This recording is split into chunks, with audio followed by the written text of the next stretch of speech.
looks like her. She's actually surrounded by the dwarves, right? Which we've talked about.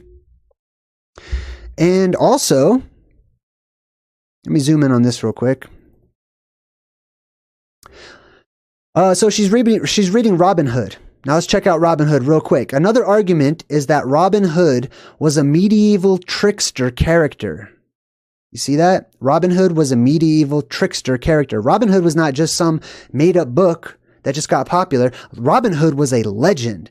Robin Hood was the same as King Arthur, basically, which means that people to this day are not sure, was this a real person? Like Jesus, right? Jesus, King Arthur, these types of legendary figures that some people are like, man, like that sounds like it might have been a real, actual person. Other people are like, no, it's just fantasy. It's just, it's symbolic of inner struggles or whatever.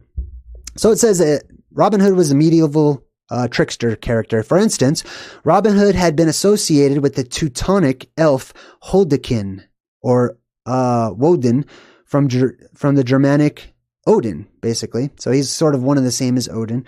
And the hobgoblin known as Robin Goodfellow, also known as Puck.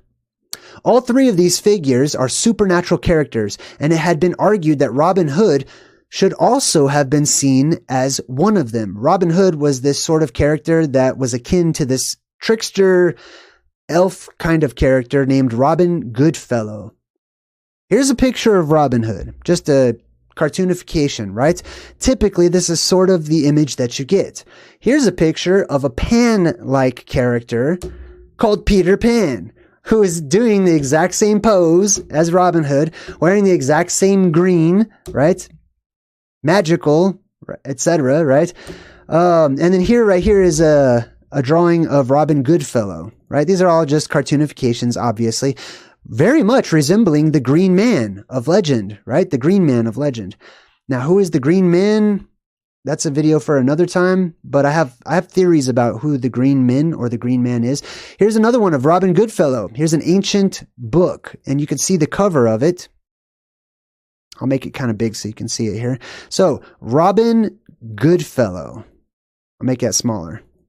Robin Goodfellow and his merry pranks, or his mad pranks and merry jests, right? Full of mirth. This is where you get Robin Hood and his merry men, etc. Now let's zoom out just a bit on here, and you can see we've got the crow, like they talked about with Tweedledum and Tweedledee. We've got the spear, the beam, the hook, etc. He's sort of a Pan-like character. They actually gave him like the pan horns and legs and everything too. Robin Hood, the connection to Pan. Robin, let's check out the word or the name. If your name is Robin, here's what it means. Or Robert. It's a diminutive, which means a nickname, a smaller version of Robert. Robin Goodfellow is specifically called out right here, right? It says a sportive elf or a domestic fairy. Interesting. So what does Robert actually mean? It comes from two words, hrod, which means famous or glorious, right? And Bert, like Bert and Ernie, Bert. Bert means bright, and it's from the Proto-Indo-European root word bereg, which means to shine, bright and white, like snow white, right? It's also why many of your cities end with the word berg, right? Like Hamburg or whatever, you know what I mean? But the word berg means bright and white and lights, because those are the places where all the lights are as little cities.